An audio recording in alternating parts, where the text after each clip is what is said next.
नाज़रीन मोहतरम, ये तो अक्सर लोग जानते हैं कि जमीन पर आबादी हजरत आदम अलैहिस्सलाम से शुरू हुई, मगर हम में से अक्सर लोग ये सोचने पर मजबूर हो जाते हैं कि दुनिया या जमीन पर हजरत आदम से कबल क्या था और हजरत आदम अलैहिस्सलाम को दुनिया में आए कितने हजार साल गुजर चुके हैं। तो आइए इस सवाल का जवाब ढूंढने की कोशिश करते हैं। अगर आप हमारे चैनल पर नए हैं तो आपसे रिक्वेस्ट है कि इस तरह की मजीद मालूमाती वीडियोस के लिए हमारे चैनल को सब्सक्राइब करें और साथ बने बेल के आइकन को क्लिक करें ताकि हमारी तमाम आने वाली वीडियोस की नोटिफिकेशन आप तक पहुंच सके।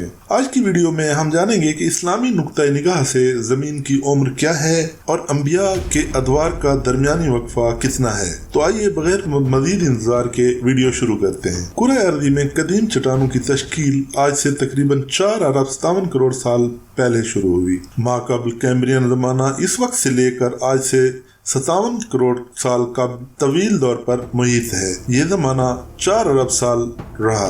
जमीन पर जिंदगी का आगाज इस दौर में हो चुका था। हजरत आदम अलैहिस्सलाम के पैदा हुए कितने साल गुजर चुके हैं? हजरत आदम अलैहिस्सलाम और हजरत मोहम्मद सल्लल्लाहु अलैहि वसल्लम के बीच वक्फा क्या था? हजरत नूह अलैहिस्सलाम और हजरत मूसा अलैहिस्सलाम के दरमियान वक्फा क्या था? ये ना कुरान में मौजूद है और ना ही किसी हदीस से साबित है। अलबत्ता इस बारे में बाज़ तारीखी रिवायत मिलती हैं कि हजरत आदम अलैहिस्सलाम और हजरत नूह अलैहिस्सलाम के दरमियान 1200 बरस का फासला है।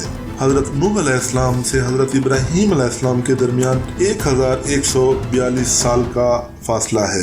हजरत इब्राहीम अलैहिस्सलाम से हजरत मूसा अलैहिस्सलाम तक 565 बरस का फासला है और हजरत मूसा अलैहिस्सलाम से हजरत दाऊद अलैहिस्सलाम तक 569 बरस और हजरत दाऊद अलैहिस्सलाम से हजरत ईसा अलैहिस्सलाम के दरमियान 1356 बरस का फासला है और हजरत ईसा अलैहिस्सलाम से लेकर खातिमुल अंबिया हजरत मोहम्मद सल्लल्लाहु अलैहि वसल्लम तक 600 बरस का फासला है। जहाँ तक इन अंबिया के हयात रहने का ताल्लुक है तो हजरत आदम अलैहिस्सलाम 960 बरस तक जिंदा रहे और हजरत नूह अलैहिस्सलाम 950 बरस तक जिंदा रहे। हजरत ईसा अलैहिस्सलाम की जिंदगी 200 बरस थी और हजरत दाऊद अलैहिस्सलाम की जिंदगी 100 बरस। हजरत ईसा अलैहिस्सलाम 33 बरस और आप सल्लल्लाहु अलैहि वसल्लम 63 बरस तक बकायदे हयात रहे। लिहाजा मज़कूरा बाला हिसाब के मुताबिक हजरत आदम अलैहिस्सलाम के दुनिया में तशरीफ लाने से लेकर अब तक तकरीबन 9288 साल गुजर चुके हैं। नीर आप सल्लल्लाहु अलैहि वसल्लम और हजरत आदम अलैहिस्सलाम के बीच का दरमियानी वक्फा तकरीबन 6835 साल है और हजरत नूह अलैहिस्सलाम और हजरत मूसा अलैहिस्सलाम के दरमियान का वक्फा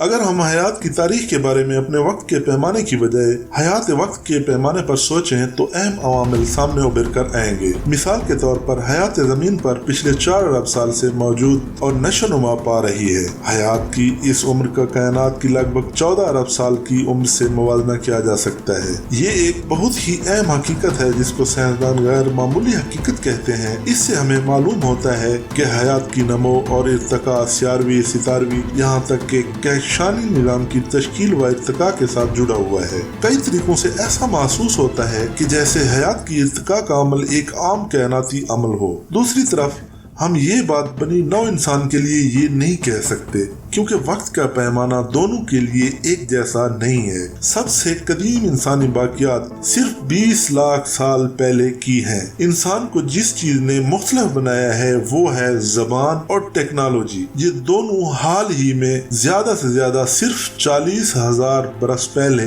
नमूदार हुई है। जब हजरत आदम अलैहिस्सलाम को तख्लीक ना किया गया था इस वक्त दुनिया में 2 किस्म के गिरोह पाए जाते थे, एक नूरी और एक नारी। नूरी यानी फरिश्ते और नारी यानी जिन्नात। फरिश्ते आसमानों में रहते थे और जिन्नात जमीन पर रहते थे। इन जिन्नात में नेक भी थे और बद भी, अच्छे भी थे और बुरे भी। इन जिन्नात में एक जिन बहुत ही इबादत गुजार था, बहुत ही परहेजगार था। अपनी पैदाइश के बाद उसने 1000 साल तक अल्लाह को सजदा किया। इसके बाद उसने जमीन के हर हिस्से पर कई हजार बरस तक इबादत और इस तरह की कि जमीन का कोई हिस्सा ऐसा ना था कि जहां उसने सजदा ना किया हो। इब्लीस फरिश्तों का सरदार था और उसका कबीला इन सब से मुअज़्ज़ज़ व मोहतरम था। उसके अलावा ये बहिश्त के बागात पर भी निगरान था। उसे आसमान, दुनिया और जमीन की बादशाहत भी बख्शी गई थी। इब्लीस को आसमान और दुनिया पर मुकर्रर किया गया था। इसका ताल्लुक फरिश्तों के इस गिरोह से था जिसको जिन कहा जाता है। इनका नाम जिन इसलिए रखा गया था ये जन्नत के मुहाफ़िज़ व निगरान थे और इब्लीस भी अपनी बादशाहत के साथ साथ मुहाफ़िज़ व निगरान था और ये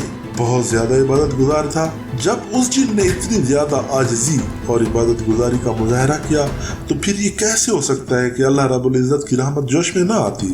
اللہ نے اس جن کو اس عبادت گزاری اور پرہیزگاری کے سلسلے میں زمین سے اٹھا کر آسمان پر بلا لیا۔ یہاں بھی عزازیل نے 1000 سال تک عبادت اور سجدہ کیا۔ یہاں اس کو خاشع کا لقب دیا گیا۔ اللہ نے اس کی عبادت کے صلے میں اس کے درجات مزید بلند کیے اور اس کو دوسرے آسمان پر بلا لیا گیا۔ یہاں بھی اس نے 1000 سال تک عبادت کی اور یہاں اس کو عابد کا لقب دیا گیا اور اس کو یہاں سے تیسرے آسمان پر بلایا گیا۔ تیسرے آسمان پر بھی اس نے 1000 سال تک عبادت کی اور یہاں اس کو صالح کا لقب عطا کیا گیا۔ اس کے درجات کو مزید بلند کیا گیا۔ اس کو 5ویں آسمان پر بلا لیا گیا۔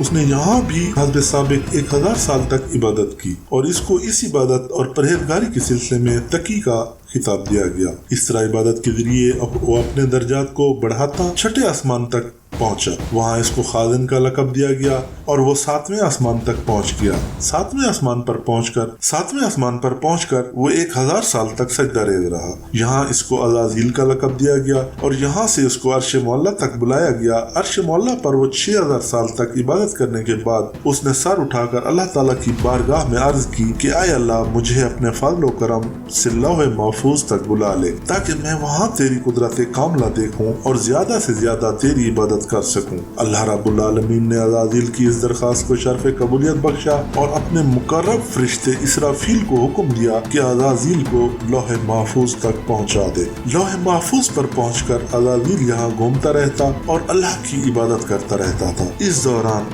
جنات نے زمین پر سرکشی اختیار کی اور اللہ تعالیٰ کی نافرمانی کرنے لگے اور زمین پر ہر طرف فساد پھیل گیا۔ تو عزازیل نے اللہ سے زمین پر جا کر فساد فارغ کرنے کی اجازت طلب کی۔ اللہ نے اسے 4000 فرشتوں کا سپہ سالار بنا کر بھیجا۔ وہاں عزازیل نے سرکش جنات سے جنگ کی اور کئی کو قتل کر دیا اور کئی کو کوہکاف میں قید کر دیا گیا۔ اس طرح زمین کو فساد سے پاک کر دیا گیا۔ اللہ نے تمام فرشتوں کو جب حضرت آدم علیہ السلام کو سجدہ کرنے کا حکم دیا تو تمام فرشتے سجدے میں گر گئے مگر عزازیل نے سجدہ نہ کیا۔ اللہ نے پوچھا، اے عزازیل، کس چیز نے تجھے میرا حکم ماننے سے روکا؟ تو عزازیل نے جواب دیا کہ اسے تو آپ نے سڑی ہوئی مٹی اور گارے سے بنایا ہے جبکہ مجھے آگ سے بنایا گیا ہے۔ میں اس سے افضل ہوں تو میں اسے سجدہ کیسے کروں؟ اللہ رب العزت نے جواب دیا، اچھا تو نیچے اتر جا، تجھے حق نہیں تو یہاں بڑائی کا گھمنڈ کرے، نکل جا یہاں سے کیونکہ تو مردود ہے